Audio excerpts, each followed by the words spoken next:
오늘은 역대상 14장 8절에서 17절 말씀을 통해서 하나님께 묻는 믿음, 이런 제목으로 은혜 주시기를 소망합니다. 하나님께 묻는 믿음, 이 말은 기도하라 하는 그 기도 차원 이상의 믿음을 이야기합니다. 우리는 보통 병으로 고생하면 병을 고쳐달라는 기도에 집중하게 됩니다.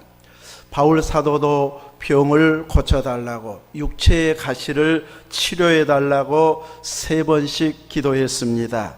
바울은 수많은 이들을 고쳤고 죽었다고 생각난 사람을 위해서 기도했을 때 다시 또 살아나는 이런 놀라운 은사도 나타났습니다. 바울 자신이 육체의 가시가 있어가지고 전도를 하면은 자기도 못 고치면서 지나 고치지, 비판하기 좋아하는 사람들은 딱 이런 말하기 좋은 그런 육체의 가시가 있었기 때문에 하나님의 영광을 위해서 간절히 기도했을 때 주님께서는 내 은혜가 내게 족하다, 그 일 때문에 하나님의 은혜가 임하고 그것 때문에 더 기도할 수밖에 없는 환경이 되어지므로 바울 개인의 영혼을 위해서는 남아있는 그 육체의 가시가 훨씬 더 유익되기 때문에 주님은 남겨두셨다고 말합니다. 그런데도 계속 고쳐달라고 기도하면 바른 믿음 자세가 아닙니다.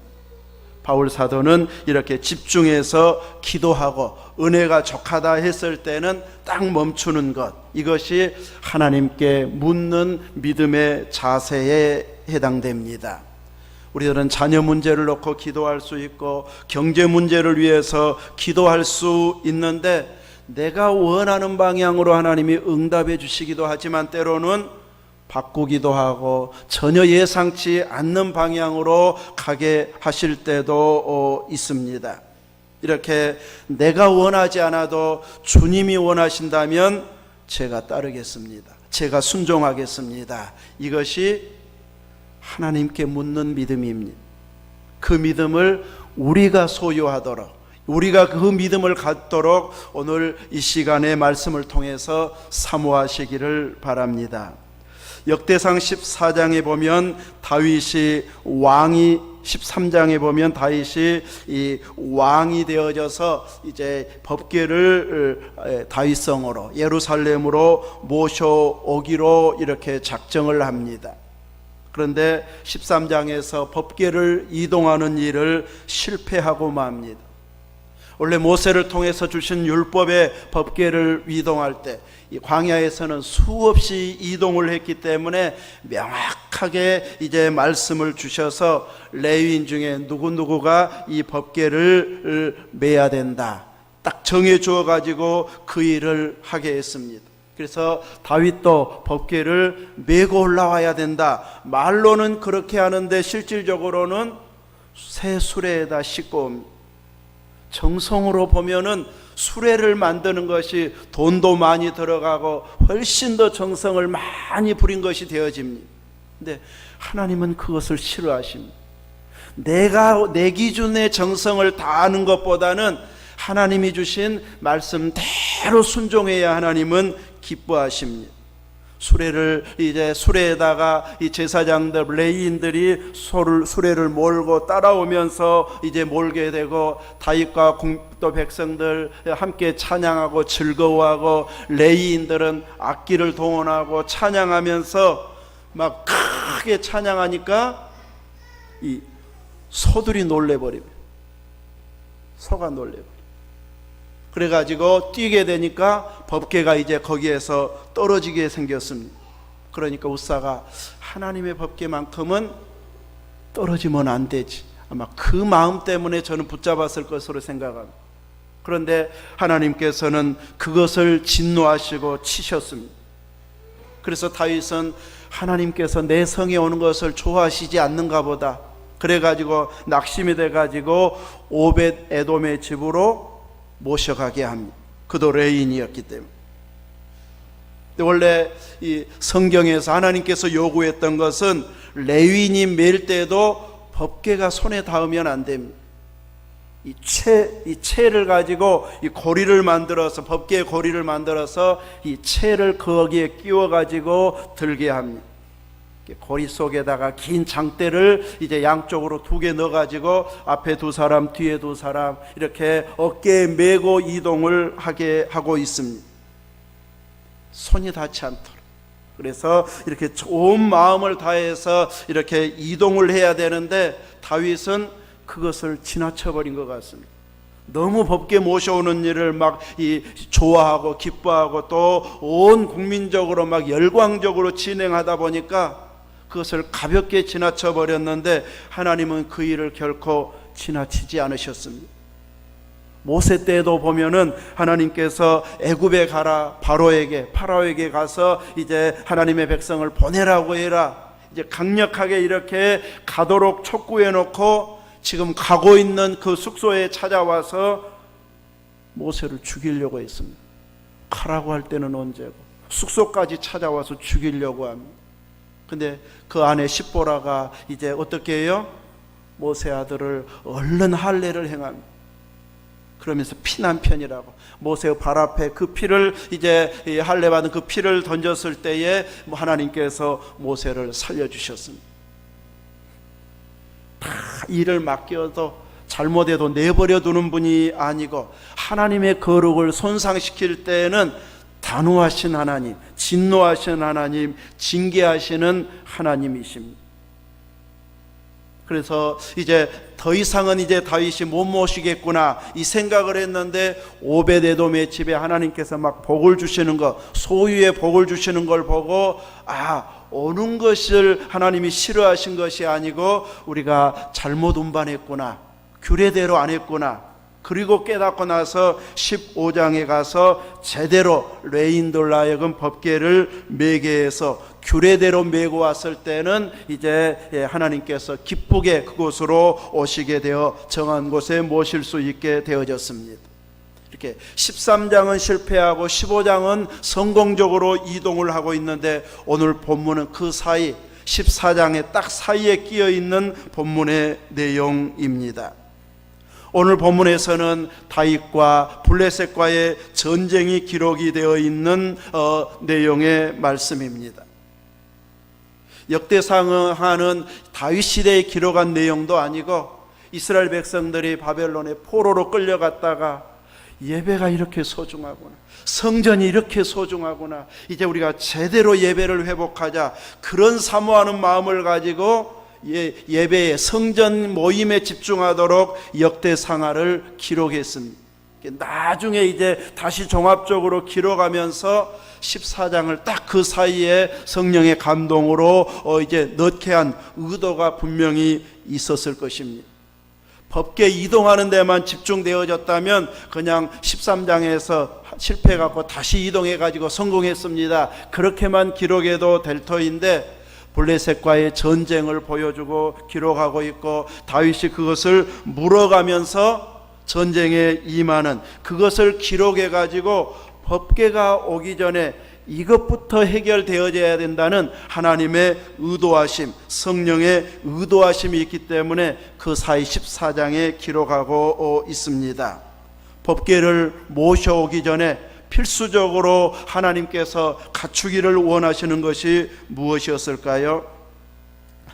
14장에 다윗이 기름 부음을 받아 온 이스라엘의 왕이 되었다함을 블레셋 사람들이 듣고 모든 블레셋 사람들이 다윗을 찾으러 올라왔다. 8절에 이렇게 말씀하고 있습니다. 쉬운 성경에 보면은 찾으러 왔다는 말을 잡으러 왔다 이렇게 번역하고 있습니다. 그냥 다윗 찾으러 일반적으로 찾아오는 그런 찾으러 온 것이면 군사들 동원해서 전쟁하러 오지는 않았겠죠. 잡으러 왔기 때문에 이제 이렇게 군사를 동원해서 왔을 터인데 이 블레셋 지역은 다윗이 한동안 망명 갔던 지역입니다. 사울 왕을 피해 가지고 이제 이 나라 유다에 있다가는 결국은 내가 잡혀 죽겠다. 다윗이 믿음이 떨어졌다는 것이죠. 이제 그래도 하나님이 지켜주실 걸 믿어야 되는데 더 이상은 안 되겠다 싶으니까 이제 블레셋 지역으로 가야 내가 편안히 좀 살 수 있겠다 싶으니까 이 블레셋 지역에 가서 이제 왕의 허락을 받아서 살게 됩니다. 블레셋 왕의 보호 아래 그들과 함께 이렇게 이 망명 생활을 하게 되어지는데, 그 다윗이 이제 하나님께서 유다로 돌아가라고 해서 헤브론에 살게 됐는데, 나중에 유다 지파의 왕이었다가 나중에 온 이스라엘의 왕이 되었다는 말을 듣고 블레셋이 지금 잡으러 온 것이죠. 이렇게 큰 군사작전을 펴고 잡으러 오고 있는 걸 보면 옛날만 생각하고, 또 옛날 우리 도움받았지, 우리 밑에서 너 있었는데 하면서 이제 조종하고 싶은 마음, 그래서 완전히 지배를 해버리든지, 그것은 안 된다면은 이제 조공이라도 바치게 해서 이제 이렇게 흔들고 싶은, 다스리고 싶은 이런 마음에 군사작전을 펴고 오고 있고, 다윗은 이제 왕이 되어졌기 때문에 이들을 대항하러 10절에 나가고 있습니다. 그러면서 그가 한 행동을 보면 10절에 내가 하나님께 물어 이르되 내가 블레셋 사람들을 치러 올라가리이까 주께서 그들을 내 손에 넘기시겠나이까, 이렇게 전쟁을 하면서 하나님께 묻고 있습니다. 역대상 13장 3절 말씀에 보면 다윗이 법궤를 모셔오려고 했던 이유가 있습니다. 13장 3절에 보면 우리가 우리 하나님의 궤를 우리에게로 옮겨오자. 누구 때에는? 사울 때에는 우리가 궤 앞에서 뭐하지 아니했다고요? 묻지 아니하였다. 근데 법궤를 모셔오고자 하는 그 핵심 중의 핵심은 하나님께 묻기 위함이었습니다. 법궤는 하나님의 임재의 상징입니다. 어디에나 계시는 하나님이시지만 특별히 내가 여기에 머물겠다, 너희에게 찾아와서 너희의 말을 듣겠다 하면서 이제 임재하신 것이 법궤였습니다. 그런데 사울은 그 궤 앞에서 묻지 않았다. 하나님께 물어보고 통치하는 것이 아니라 묻지 않았다고 말하고 있습니다. 다윗이 사울 왕의 일생을 한마디로 이렇게 표현하고 있습니다. 사울 때에는 궤 앞에서 묻지 않았다. 사울만이 아니고 우리가 궤 앞에서 묻지 않았다. 이것은 통치권과 연결이 되어지기 때문에 사울의 영향이 가장 컸다 할 것입니다. 당연히 하나님 앞에 묻고 통치해야 할 그 왕이 묻지 않으니까 모두가 하나님 앞에 물을 생각을 안 했다는 것이죠. 그런데 이제 법궤를 모셔오려고 하는 이유는 하나님 앞에 묻기 위함이라고 말하고 있습니다. 하나님 앞에 묻지 않고 하게 되어지면 내 열심으로, 또 군사회의에서 회의한 결과대로, 모든 지도자들과 회의한 그 결과대로 진행하면 되어질 것입니다. 그런데 하나님께 묻는다고 하는 것은 우리는 이렇게 회의에서도 하나님이 아니라고 하네. 그러면 그 회의 결과를 바꾸어야 됩니다. 아니, 아예 이제 회의보다도 하나님께 묻고 이렇게 하나님이 하라고 했으니 우리는 이제 따르자, 이런 식으로 회의를 바꾸어야 될 그럴 상황이 되어져 버립니다. 사울이라고 해서 전쟁하면서 기도 한 번도 안 했겠습니까? 분명히 이기기를 사모하고 기도했을 것입니다. 법궤를 통해서 묻지 않았다고 하는 말은 기도 한 번도 안 했다, 그런 의미가 아니고 하나님의 뜻대로 진행하겠다고 하는 그 자세가 안 되어 있었다, 결여되어 있었다, 이런 의미로 그는 하나님께 묻지 않았다고 표현하고 있습니다. 묻는다고 하는 것은 하나님의 뜻을 찾는 것입니다. 내 마음에 안 들어도, 내가 원하는 길이 아니어도 하나님의 뜻이면 내가 힘들어도 따르겠습니다. 이것이 묻는 자의 자세입니다. 그래서 하나님의 뜻을 알려고, 하나님이 원하시는 것이 무엇인지를 알려고 묻게 되어지는 것이죠. 이것이 바로 묻고 행동하는 것이 하나님의 통치자다운 모습이고 하나님의 백성다운 모습인 것을 보여주는 것이 됩니다. 우리들도 어떤 큰 일을 앞두고 있다, 중요한 일을 해야 된다면 누군가에게 물어보게 될 것입니다.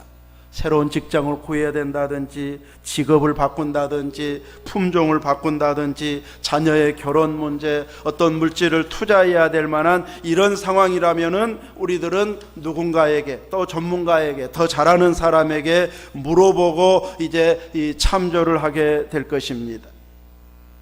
또 그것이 아니면 인터넷을 통해서 다양한 정보를 구해가지고 이거 해도 될지 안 해도 될지 판단 기준으로 삼게 되어질 것입니다.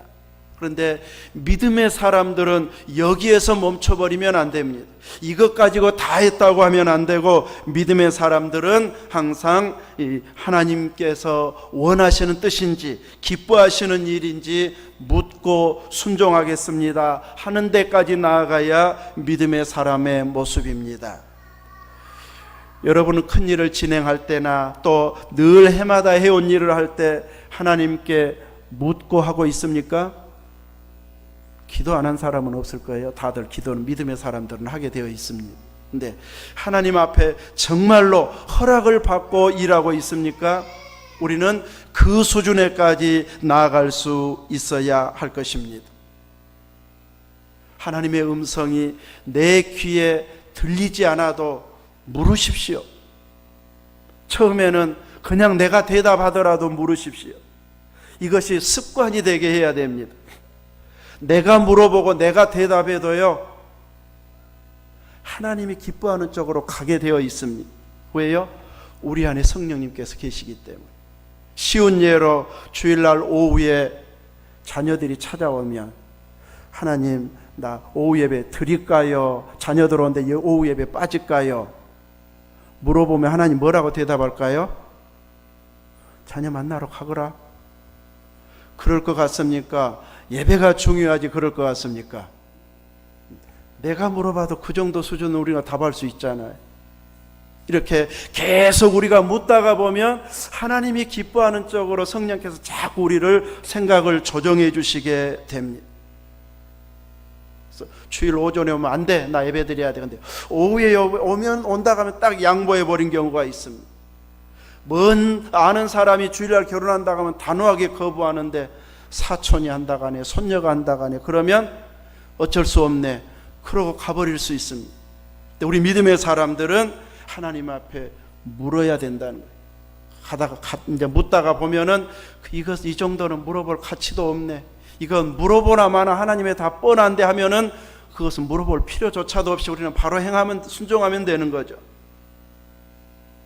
이렇게 인간적인 생각이다 싶어도 계속해서 하나님이 기뻐한다, 기뻐하지 않을 것이다 생각하면서 묻다가 보면 점점 성령께서 기뻐하시는 쪽으로 우리의 행동이 조정되게 되어 있습니다.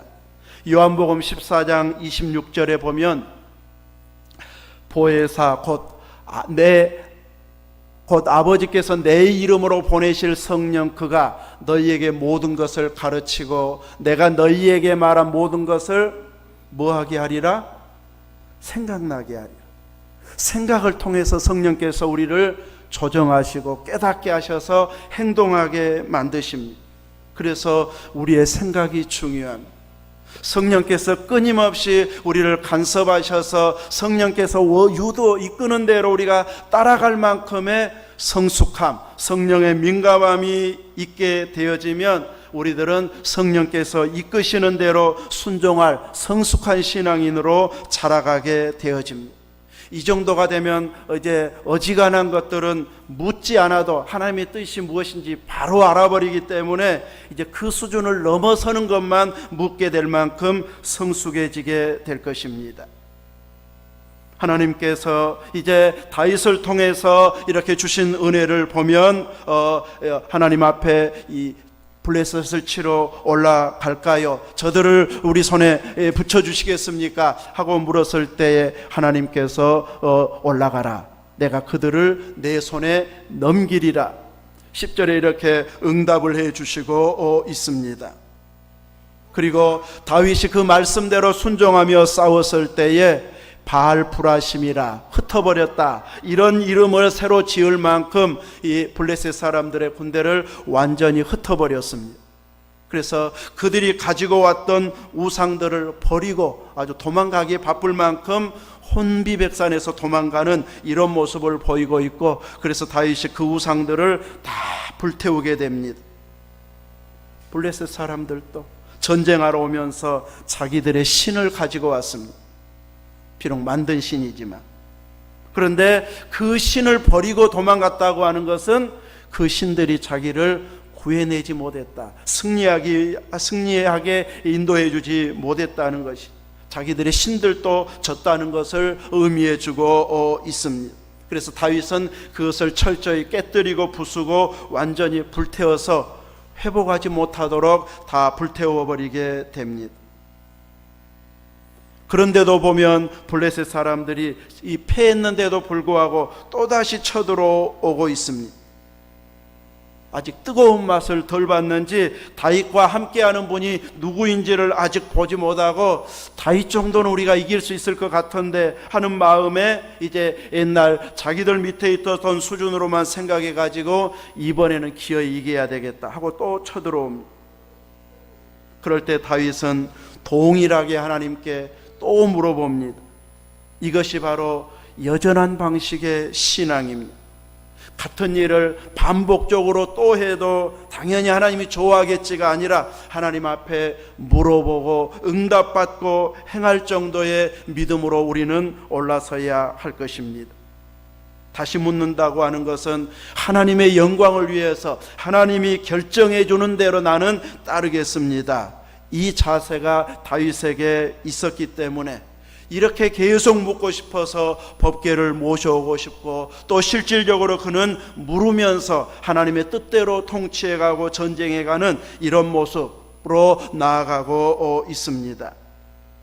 그래서 하나님께서는 다윗을 마음에 들어 하셨고 끊임없이 그에게 응답을 해 주심으로써 영광을 받으시고 있습니다. 그런데 이번 두 번째 쳐들어왔을 때에는 지난번과 다른 방식으로 응답을 하십니다. 이번에는 마주 올라가지 말고, 지난번에는 맞서 싸워서 이겼는데 이번에는 마주 올라가지 말고 그들 뒤로 돌아가서 뽕나무 숲을 맞은편에서 기습작전을 펴라고 말합니다. 기습을 할 때에도 뽕나무 꼭대기에서 사람 걷는 소리가 들리면 그 소리가 들릴 때 신호다 싶어서 나가서 싸우라고 말합니다. 뽕나무 위에서 사람 막 걸어다니는 소리가 나면 어쩔까요? 신기하네, 이렇게 볼 사람 없어요. 얼마나 두려움이 막 크겠어요? 바로 그 명령대로 이제 이 군사작전을 펴라고 해서 다윗은 이제 그대로 순종해 가지고 온 주변 이방 나라들이 다윗의 명성을 듣고 두려워하게 되었다고 말합니다. 근데 다시 생각해 보면 두 번째 전쟁은 뭔가 좀 이상하잖아요. 하나님께서 앞서 싸우시겠다고 분명히 말씀하시는데 꼭 이런 방식으로 싸울 필요가 있을까요? 하나님이 싸우시는데 무슨 기습작전이 필요할까요? 하나님께서 싸우시는데 뽕나무 꼭대기에서 사람 걷는 소리가 꼭 필요할까요? 하나님은 이런 거 필요조차도 없는 분이십니다. 천사에게만 명령해도 그냥 블레셋 정도는 바로 물리쳐버립니다. 말씀 한마디로만 명령해도 블레셋은 다 물리쳐버릴 수 있고 죽게 만들 수도 있습니다. 그런데도 불구하고 하나님께서는 마치 인간 수준으로 전쟁하는 것처럼 기습작전을 준비하게 하고 또 기적도 동원하고 그러면서 앞서 싸우면서 전쟁을 승리로 이끌어가게 하십니다. 이 전쟁을 통해서 이스라엘에게 보여주고 싶은 것도 있고 블레셋에게 보여주고 싶은 하나님의 그 보여주고 싶은 의도가 있기 때문이죠. 사울왕 때에도 블레셋과 싸웠었습니다. 사울왕이 그 전쟁을 승리로 역전시키기 위해서 법궤를 가져오게 했습니다. 하나님이 우리 중에 전쟁 중에 함께하면 이제 우리는 당연히 승리한다. 환호를 군사들이 지릅니다. 땅이 진동했습니다. 블레셋은 큰 두려움에 휩싸였습니다. 그런데 결과는 전쟁에 이스라엘이 실패했습니다. 법궤도 빼앗겼습니다. 블레셋이 너무 좋아가지고 이 법궤를 자기 신당에 이제 같이 넣어놓으면서 우리 신이 이겼다, 다곤이 이겼다고 아주 좋아가지고 축제를 벌였는데 그 다음날 보니까 다곤 신상이 넘어져 있습니다. 깨져 있습니다. 또 전염병이 돌기 시작합니다. 이스라엘의 신이 진노했다 해가지고 이제 결국은 돌려보내게 됩니다. 근데 돌려보냈어도 세상 역사 쓴 사람들은 있는 대로 잘 쓰지를 않습니다. 적당히 핑계를 대가지고 역사를 왜곡합니다.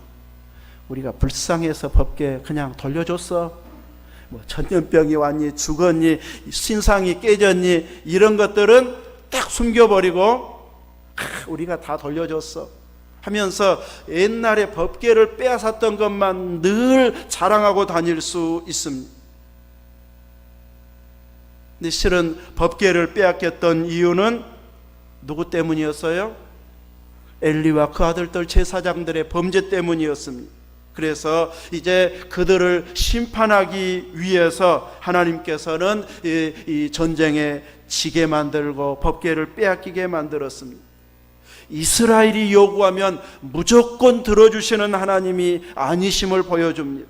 그들의 하나님이신데도 불구하고 무조건 이스라엘 편을 들어서 들어주시는 하나님이 아니라 참된 제사를 드려야 돼요.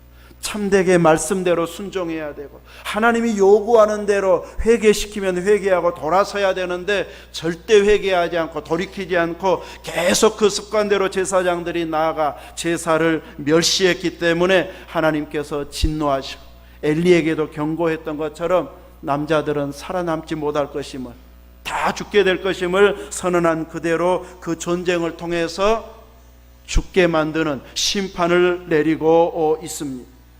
그래서 하나님이 진 것이 아니기 때문에 이스라엘에게는 실패를 맛보게 하고 제사장들이 죽게 만들고, 그리고 블레셋에게는 하나님은 그래도 살아계신 분이라는 것을 보여주기 위해서 다곤 신상이 넘어지게 만들고, 그리고 전염병으로 쳐가지고 돌려보낼 수밖에 없게 환경을 만들어 가십니다. 그래서 우리가 빼앗았는데 이번이라고 못 빼서 블레셋은 또 이런 장담을 가지고 전쟁에 임했을 터인데, 시대가 바뀌었다는 것을 그들은 읽지를 못했습니다. 하나님께 묻고 또 답해 주신 대로 순종하는 다윗의 통치 시대가 열려졌습니다. 이제는 살아계신 하나님을 마음껏 보여주고 영광 돌릴 수 있는 순종의 사람이 통치하고 있기 때문에 법궤를 빼앗길 이유가 없습니다.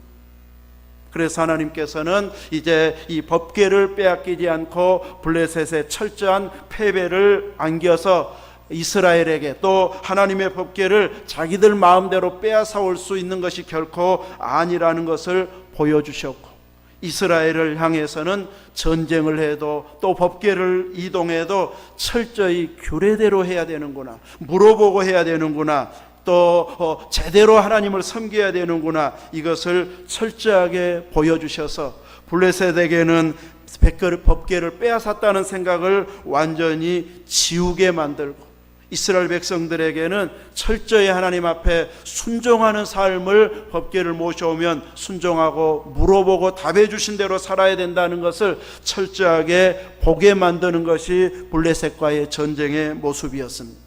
그래서 인간적인 방법을 총동원하면서 하나님의 능력을 약화시켜 가면서까지 싸워가면서 승리를 맛보게 해주고 있습니다. 이렇게 다윗은 하나님께서 마음껏 역사하실 수 있도록 믿음으로 묻고 답해 주신 대로 순종하는 이런 모습을 보였기 때문에 하나님 마음에 합한 자라고 하나님은 인정해 주시고 있습니다. 나 아픈 것, 내 물질, 내 자녀들을 위해서만 기도하고 있는 차원하고는 차원이 다른 걸 지금 다윗이 하고 있습니다. 우리의 믿음의 수준도 이 수준으로 끌어올려야 하나님 앞에 묻고 있는 믿음의 수준이 되어질 수 있습니다. 마태복음 26장에 보면 예수님의 겟세마네 기도가 나오고 있습니다.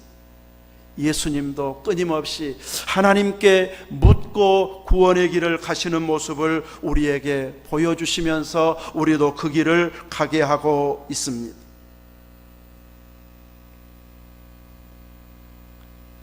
마태복음 26장에 보면 내 아버지여 할만하시거든 이 잔을 내게서 지나가게 해달라고 몇 번이나 기도합니까? 3번이나 기도. 주님 명령해서 그 정도의 고난쯤은 얼마든지 안 오게도 할 수 있고 자기를 치려고 한 로마 군병들쯤은 다 물리칠 수도 있습니다. 우리의 구원을 위해서 기꺼이 고난을 당하십니다. 그러면서 이제 그 길을 아버지의 원대로 그 잔이 나의 이 완전한 사람이기 때문에 주님도 똑같이 고통을, 아픔을, 죽음의 두려움을 느끼시는 분이시기 때문에 이것이 이제 옮겨지게 해달라고 간절히 기도하고 있습니다. 대충 하는 기도가 아니었습니다. 누가복음 22장 43절 44절에 보면은 이 땀이 땅에 떨어지는 핏방울 같았다. 아주 땀이 흘릴 정도로 기도했는데 보통은 땀이 흘린다고 말하잖아요. 근데 예수님이 기도할 때는 땀이 그냥 송글송글 맺혀가지고 이 피가 막 뚝뚝 떨어진 것처럼 땀방울이 떨어질 만큼 간절하게 기도했다고 말합니다. 또 누가복음에 보면 천사가 나타나서 힘써 도왔다고 말합니다. 천사가 와서 도와줄 정도였는데도 불구하고 그의 간절한 기도는 멈추지 않았습니다. 그는 생명이 끝나는 일인데 주님 하나님 살려주셔야 됩니다 하는 기도가 아니라 아버지의 원대로 되기를 원합니다 하면서 기도를 마무리하고 그 순종의 길로 나아가 십자가에 달리셨습니다. 우리가 바로 이런 자세로, 이런 믿음으로 하나님께 묻고 또 순종의 길을 가야 할 사람들이 바로 우리들입니다. 우리는 믿음도 없고 성경도 모르니까 목사님이나 잘 지킬 수 있지 우리는 잘 못 지켜요, 이렇게 할 말이 결코 아닙니다. 성경의 위대한 믿음의 사람들 중에서 목회자들, 사역자들보다 평신도들이 훨씬 더 믿음의 사람들로 인정받고 있습니다. 노아가 목회자였습니까? 제사장이나 선지자였습니까? 아니었습니다. 그가 하나님의 음성을 듣고 방주 지어라 하니까 그대로 순종합니다. 요셉, 다윗, 다니엘 목회자 아니잖아요. 다 정치가들이잖아요. 자기 주어진 임무에 충실하던 자들이 생명 걸고 말씀을 지켰습니다. 오늘날 성경 말씀을 목회자만 지켜야 할 말씀으로 우리가 외면해서는 결코 안 됩니다. 성령의 감동으로 예수님을 주시라고 고백한 모든 사람들은 묻고 계속 순종하기 시작하면 누구나 다 지킬 수 있도록 성령님께서 공급해 주시고 은혜를 주십니다. 내가 지켜야 할 말씀입니다. 믿음 좋은 몇 사람이 지켜야 할 말씀이 아니고 구속받은 성도들은 다 이 말씀을 지켜내야 할 말씀임을 알고 사모하고 또 묻고 또 물으면서 하나님 주신 그 길로 가다가 보면 벌써 왔네 할 만큼, 다 해결됐네 할 만큼 하나님께서는 우리로 응답을 체험하며 믿음으로 승리하게 해주십니다. 그래서 하나님께 묻고 행동해야 할 사람은 여기 모인 여러분 한 사람 한 사람 모두가 이런 자세로 묻고 그대로 순종해야 한다는 것입니다. 그냥 일반적인 수준에서 내게 필요한 것을 주시는 하나님 수준으로만 알게 되어지면 너무나도 미미한 믿음입니다. 일반 이방 종교도 그 정도의 기도는 훨씬 더 우리보다 더 강력하게 하고 있습니다. 이슬람교 우리보다 더 열심을 내서 기도하잖아요. 하루에 막 5번씩도 하고요. 40일 막 금식도 하고요. 물론 그 금식은 밤에는 안 해요. 낮에만 하지.